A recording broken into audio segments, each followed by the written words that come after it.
Jim Jackson, NBA college basketball analyst. Always great to have Jim back. How you feeling? I'm good. I'm good. Just for you, I got up early. I'm on the West Coast, so just letting you know that if we didn't have this really good relationship, Yeah, no. I mean, it's Just I'm just saying. Jim. It's 8:30 out there. I mean, Yeah, but I live in LA. I mean, I know so it's 8:30 in LA. It's not yeah, that's early. 4:30. That's early. It's not early. No, it's early. It really is. I'm off season now, so now I don't have to. I Oh. don't have to be up. So this is a strategic effort that I'm giving you right now. How about a round of applause for Jim Jackson? Hero. All right, Jim. Okay. Warrior. Come on now. Damn. There we go. He got up at 8:30. No, I didn't get up at 8:30. I got up earlier to make sure I was ready. So that means, all right, I had to get up early. By the way, your good buddy Jason Kidd was on the show last week, and you know what? You know what he co-signed on? Tell me.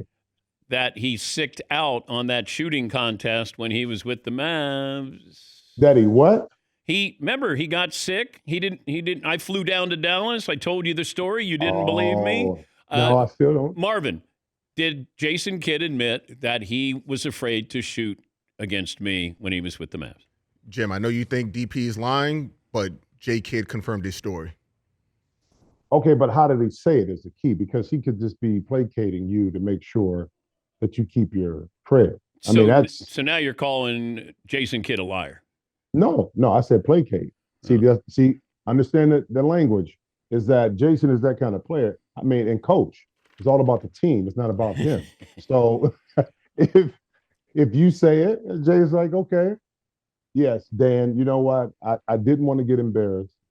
And that's basically what he said, Jim. Yeah, and I said the same thing. You see how it works? Yeah.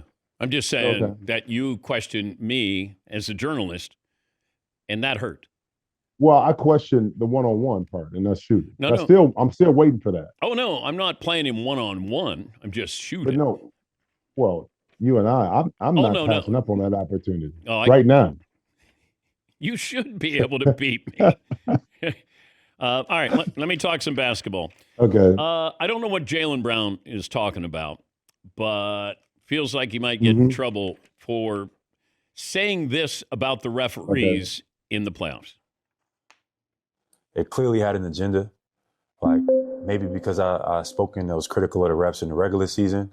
So how they responded, like we gonna call you're gonna lead the playoffs in offensive fouls.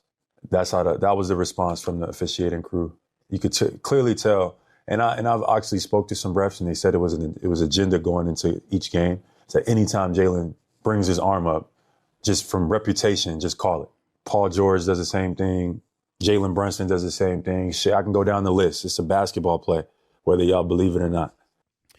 Okay, this isn't necessarily complaining. This is accusing, Jim. And, he's saying officials told him there was an agenda. What do you make of this?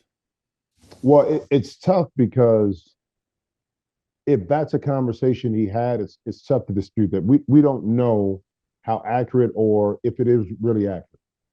Jaylen Brown hasn't been one to accuse a player, ref of anything throughout his career. So for him to come out and say it, now he's talking to an official. The statement makes it seem like he's talked to an official that probably wasn't reffing that game, maybe, that he has a relationship with, because he's talking about not just that game, but how Jaylen Brown plays. So this is something that an official told him that throughout the year that they picked up on. That's a tendency that they're going to call. Okay. I'm not going to say I don't think that that's hard to believe. Okay. But in this perspective, it's like the hardest thing to do is to officiate the playoff games. Okay. And I'm talking to an official, a head official, the Orlando Detroit series. How do you go into this game and how do you look at it? Because it's so physical. You can call every call you want. And the official told me, he said, listen, the freedom of movement is what's important to us, the off the ball stuff, okay? When the ball is on the weak side of the court, a guy's coming off a screen, how physical is a defender That's what we look at. Once you get to the basket, that's going to dictate. I mean, a foul is a foul once you get to the basket. You got to kind of discern that. But what they were looking at was more off-ball movement, the screens, setting picks, how much a defender body, hands are on an opponent. Those are the things that I got from officials, and they look at it in particular in the playoffs because the official told me was that they want to allow the players to kind of dictate what happens. Now, a lot of what Jalen talked about could be some things that he heard during the course of the season. They lost, emotions, the day after, all of these things. So I can't say that he's lying because I don't know. But I do know, like, can't use the word. Can't use the word agenda. Can't use it. And right up. When you use that, that's a little bit deeper. And I want to know the official. If I'm the commissioner, tell me who these officials were that told you this. Then we have a conversation. But this, I thought, you know what? Were you complaining when you were up 3 games to 1? Were you complaining when you're up 3 games to 2?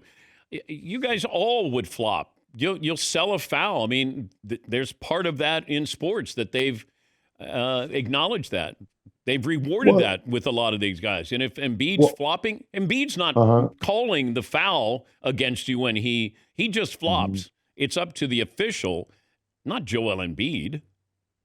Well, but he, like any player, you take advantage of what the rules are, okay? Yeah. In that series, the free throw disparity wasn't there. They both shot about 19 to 20 free throws a game. So it's not like one side was shooting 30 and the other in Boston was only shooting 15. Okay. So I think a lot of times we as players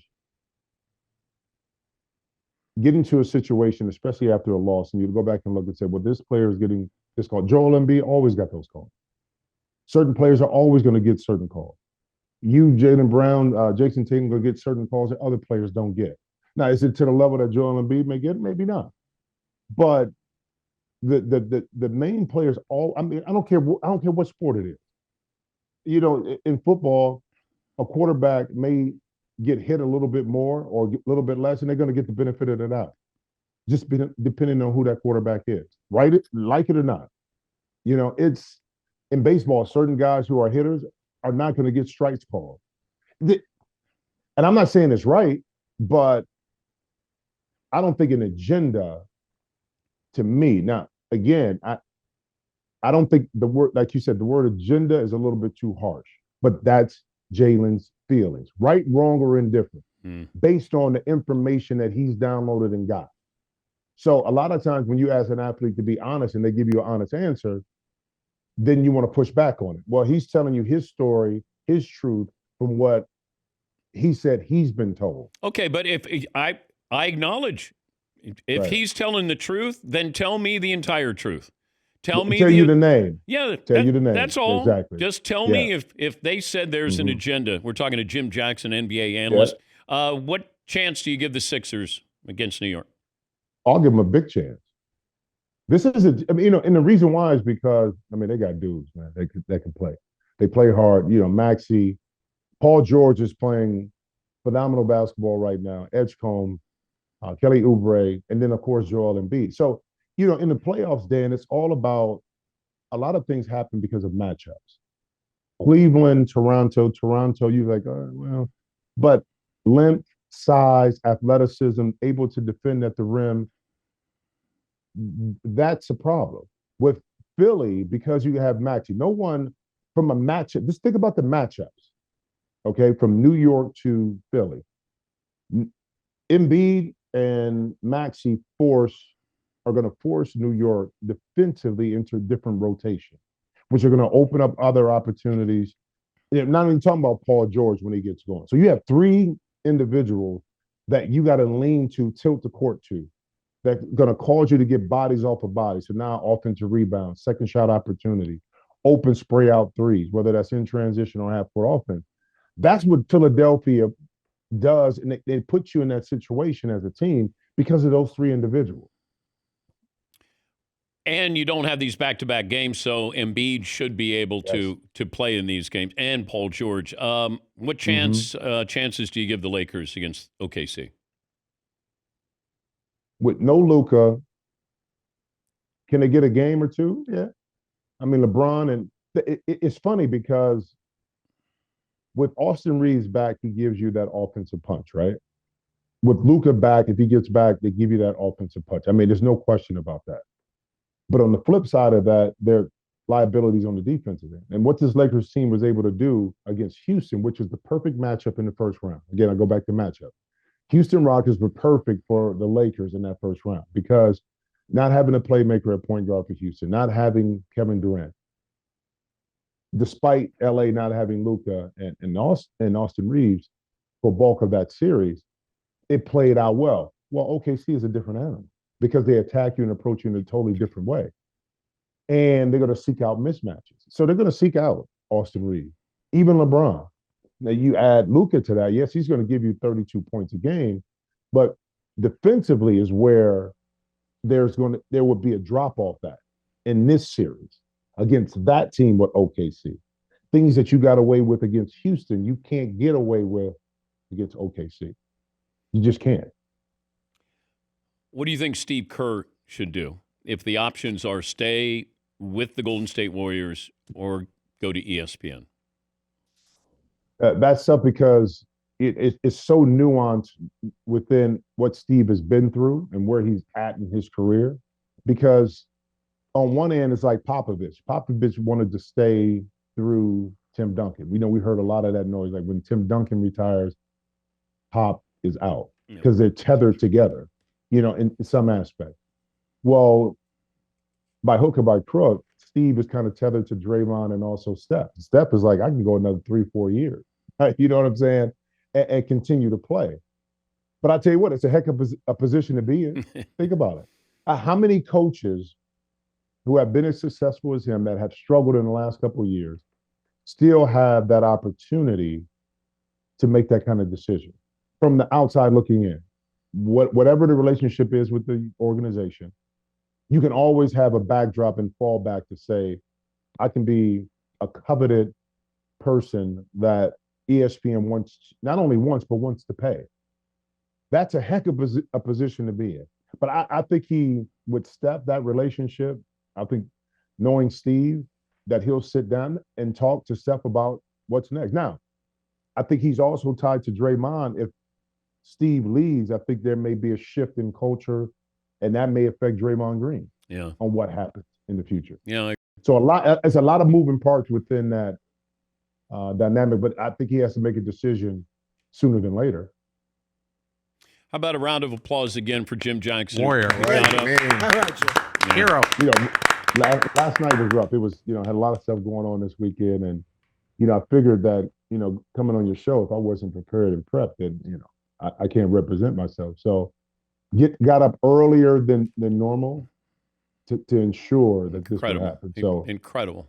But that's what you do for the people that you really respect, Once again, round of applause. Yeah. Jim Jackson. Thank you. Thank you. He's a warrior. He's a maverick. He's not a Golden State Warrior. No. He's a warrior. I was, though. One of my 18,000 teams. I was there. Thanks for getting up. No problem. Going back to sleep. Thank you. That's Jim Jackson. Man, #warrior. Man, he got up probably like 8 o'clock. Whew. That's sacrifice.